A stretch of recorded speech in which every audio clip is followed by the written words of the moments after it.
Sir झुकाकर कन्हैया भिलारी जी, देश की हर बेटी से आपको माफी मांगनी चाहिए। मैं बताती हूँ आपको, गिनाती हूँ। मैं यहाँ लड़ने नहीं आई हूँ कन्हैया जी, बिल्कुल बिल्कुल इत्मीनान से बात करेंगे, मैं लड़ने नहीं आई। पहली बात कन्हैया जी, पहली बात कल आपने मुझसे झूठ बोला कि आपकी राबड़ी देवी से बात हुई। आपकी राबड़ी देवी से कोई बात नहीं हुई और मैं आपको 100% कह सकती हूं, क्योंकि मैं अपने सोर्स के संपर्क में हूं और मुझे अपने सोर्स पर पूरा यकीन है। मेरे सोर्स ने मुझे कहा है कि आपकी राबड़ी देवी से कोई बात नहीं हुई है। राबड़ी देवी ने रोहिणी आचार्य को लेकर आपसे कोई बात नहीं की। पहले इस बात पर माफी मांगिए कि कल आपने झूठ बोला। मैंने ये नहीं कहा था कि रोहिणी आचार्य के संबंध में राबड़ी जी से बात हुई। पहले नहीं, आपने उसी संदर्भ में मुझसे कहा। आपने उसी संदर्भ में, तो पहली माफी आप इस बात को लेकर आप मांगिए कन्हैया भिलारी जी कि आपकी राबड़ी देवी से बात हुई थी। आप मेरे बहुत सीनियर हैं, मैं आपका बहुत सम्मान करती हूँ, पत्रकारिता में भी आप मेरे सीनियर हैं और मैं अपने सीनियर्स के आगे नतमस्तक होती हूँ, लेकिन झूठ के आगे नहीं। रूबिका जी मेरी भी बात सुन लीजिए। हाँ, सुन रही हूँ, मैं इत्मीनान से सुनूंगी। आज आप एक्सपोज हो गए।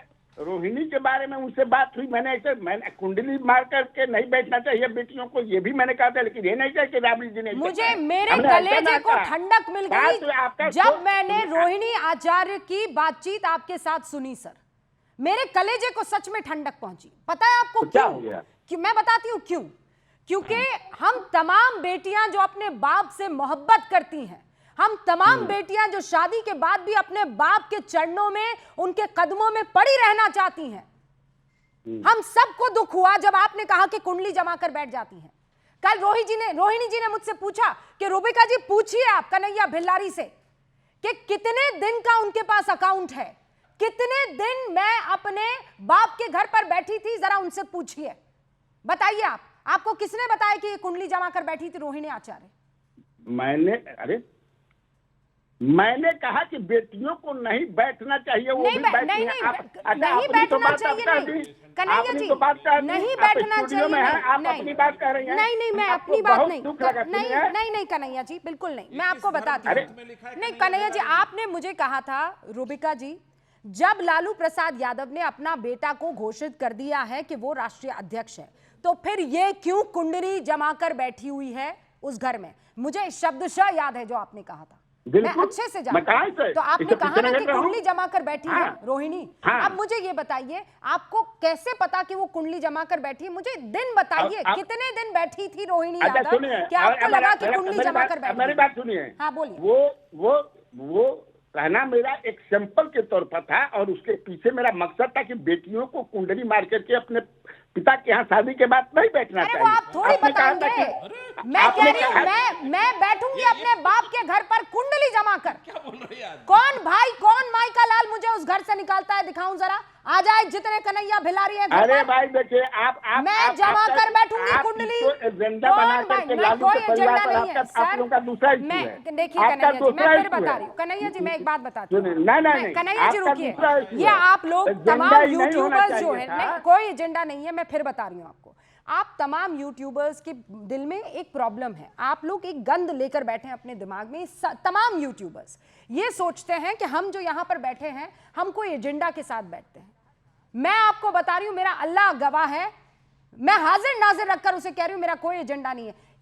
इस लड़की से आप बात करेंगे ना, जिसका नाम रोहिणी आचार्य है, आपकी आत्मा तड़प जाएगी, आपकी रूह तड़प जाएगी। वो उस दर्द से गुजर रही है, अकेली लड़की है। उसने अपने बाप को किडनी दी, जबकि आगे उसका पूरा फ्यूचर पड़ा हुआ था। उसके ऊपर क्या गंदे आरोप लगाए जा रहे हैं कन्हैया जी? पहला आरोप आप जैसा समझदार आदमी लगाता है कि वो घर में कुंडली जमा कर बैठ गई है। दूसरा आरोप वो गंदे भद्दे बेहुदा ट्रोलर्स लगाते हैं जो तलवे चाटते फिरते हैं अपने नेताओं के। क्या कहते हैं कि रोहिणी आचार्य ने गंदी किडनी दी है। तीसरा आक्षेप रोहिणी आचार्य पर आप लोग ये लगाते हैं कि उसने पैसे के लिए किडनी दी।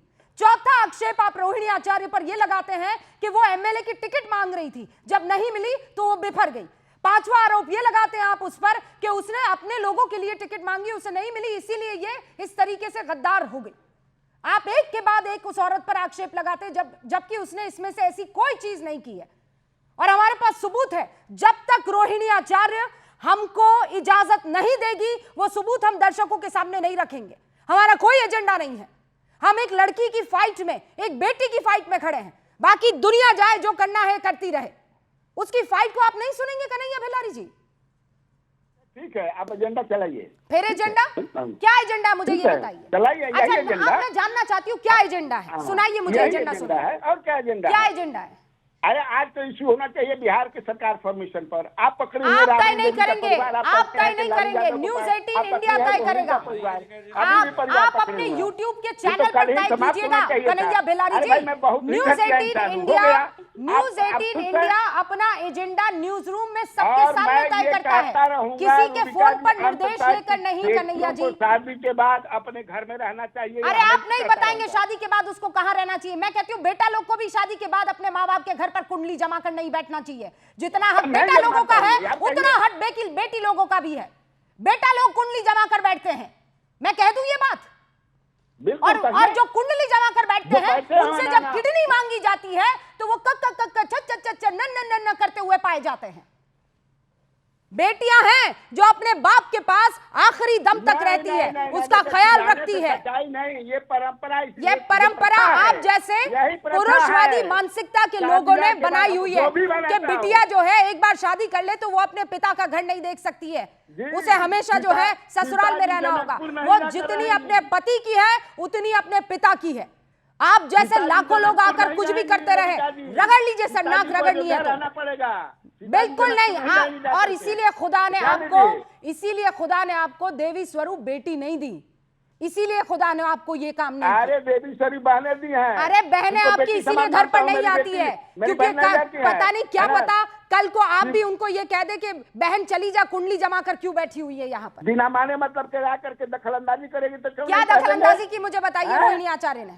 सीता को रहना चाहिए जनकपुर में, सीता को अयोध्या में रहना चाहिए। क्या रहना चाहिए? आप में इतनी हिम्मत तो नहीं थी? रोहिणी आचार्य ने जब आपको फोन किया तो आप कहते ना, तो आप क्यों डर रहे थे? रोहिणी आचार्य ने जब आपको ये कहा कि बताइए, मुझे बताइए आप मैंने क्या गलत काम किया है, क्यों नहीं बोले?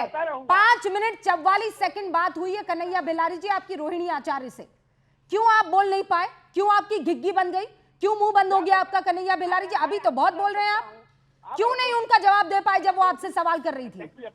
मेरे मित्र की बेटी है, बेटी की समस्या क्या लड़ूं मैं? आपसे लड़ सकता हूं, मैं आपका जवाब दे सकता हूं, आपसे मैं बात कर सकता हूं। और मित्र की बेटी को आप नागिन से तुलना कर सकते हैं? नागिन से तुलना मैंने नहीं कहा। मैंने कुंडली जमा कर कौन बैठता है? हिरन? जो प्रथा है कुंडली जमा कर कौन बैठता है? गाय? कुंडली जमा कर कौन बैठता है? मैं हमेशा कहता रहूंगा बेटियों को अपने ससुराल में कुंडली जमा कर कौन बैठता है? कौन बैठता है कुंडली जमा? बैठते हैं। कौन? बहुत सब बैठते हैं। कौन? बिना माने मतलब क्या करके इधर से उधर बहुत लड़कियां। तो आपकी दोस्त की बेटी ने क्या किया बताइए? क्या किया आपकी दोस्त की बेटी ने? आपकी दोस्त लालू प्रसाद यादव की बेटी ने ऐसा क्या काम किया कि आपको लगने लगा कि कुंडली जमा कर बैठी है? सुना नहीं आपने? कल भी आपके साथ आपने सुना कन्हैया बेलारी जी? एजेंडा बना करके मैं अगर किसी महिला की आत्मसम्मान की लड़ाई है तो मैं एजेंडा बनाऊंगी, लिख कर ले लीजिए, बनाऊंगी एजेंडा, लिख कर ले लीजिए। एजेंडा बनाइएगा। हाँ बनाऊंगी, मैं बनाऊंगी एजेंडा। न्यूज़ 18 इंडिया किसी भी महिला की लड़ाई को एजेंडा बनाएगा। आप लोग उससे भागते फिरे, कुछ भी कहकर निकल लेंगे आपको लगता है। किया ना आपको रोहिणी आचार्य ने फोन, क्या बोला था कि मैं तब गई जब भाई ने मुझे बुलाया? सुना कि नहीं सुना आपने? मैं तब गई जब मेरे भाई ने मुझे बुलाया। अरे छोड़िए ना, उस पर क्या है, उस पर अब हमको बुलवाती हैं। क्यों बोलिए ना। बहुत नहीं, आप बुलवाती क्या? उस वक्त बोलते ना, उस वक्त तो घिग्गी बन गई थी आपकी। आप तितली वाला लड़ाई लड़ाना चाहती हैं? बिल्कुल नहीं, मैं आपको एक्सपोज करना चाहती हूँ, लड़ाई नहीं लड़वाना चाह रही हूँ। अरे हम क्या, मैं आपको एक्सपोज करना चाह रही हूँ। एक्सपोज हैं। अब मैं आपको, आपका फोन आया उधर से तो मैं कह सकता था कि नहीं जुड़ूंगा, मैं जानता था कि इसी से फिर भी जुड़ा हूँ। हाँ, मैं डरने वाला हूँ तो आप एक्सपोज करते रहिए। मैं तो खुदा नहीं, आपको डराना भी नहीं। आप जैसे लोगों को डराया नहीं जा सकता कन्हैया बेलारी जी, और बदला भी नहीं जा सकता। अब आप तो सूखी मिट्टी के हो गए, अब मटका टूटता है, अब वो अपना शेप नहीं बदलता है। आप जिस मटके में तब्दील हो गए ना, वो घमंड रूपी मटका, वो पुरुषवादी जो मानसिकता है वो फूटती टूटती है सर। वो जो है उसको डराना धमकाना नहीं होता है, वो टूटती है बस, ऐसे ऐसे चकनाचूर हो जाती है। आप समझ रहे हैं? हमारे पास रोहिणी आचार्य से एक सबक लीजिएगा सर। ये चुप्पा वोटर्स को आपने देखा कि नहीं देखा? पूरा टाइम कुछ कुछ आप कहते रहे, यही वो चुप्पा वोटर्स है जिन्होंने तकदीर बदल कर रख दी और राजा को रंक बना दिया। जिन महिलाओं को आप बोल रहे हैं ना कि कुंडली जमाकर घर पर बैठा करे, उन्हीं महिलाओं ने किंग मेकर की भूमिका निभाई है। ना आती रोहिणी आचार्य, ये जो 25 सीटें आई है ना, ये 25 सीटें भी नहीं आती, रोहिणी आचार्य पहले बोल देती तो। ये महिला 2020 में कहाँ थी? वही थी, वही थी। क्या हो गया था? वही थी 2020 में भी वही थी। कहाँ गई थी? कहाँ थी? वही थी।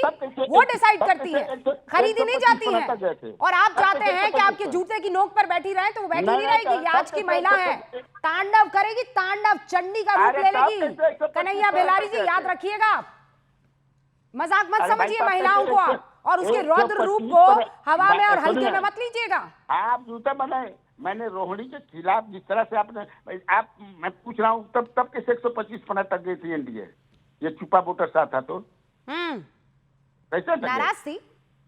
नाराज थी। हाँ, नाराज होंगी ना। अरे महिलाएं किसी की बपौती थोड़ी है, एनडीए की बपौती थोड़ी है, महागठबंधन की बपौती थोड़ी है।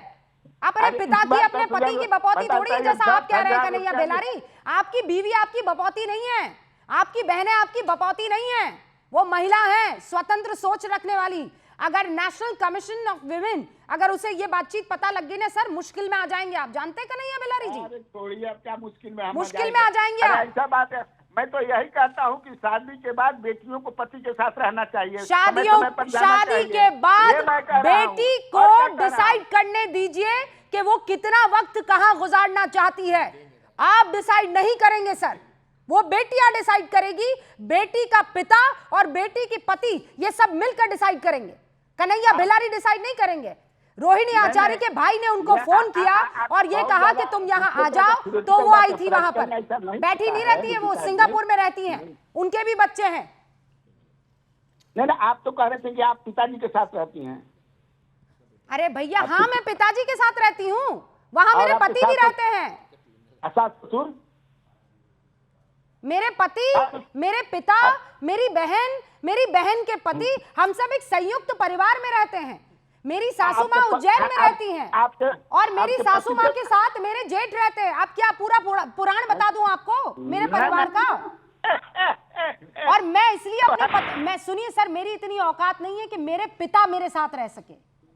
इसीलिए ये कहती हूँ कि मैं अपने पिता के साथ रहती हूँ। उनका घर है उदयपुर में, लेकिन मेरी माँ के जाने के बाद मैंने उनको यहाँ ऐसे नतमस्तक होकर कहा कि पिताजी आप यहाँ आ जाइए, मैं यहाँ आपके साथ रहना चाहती हूँ। समझे आप?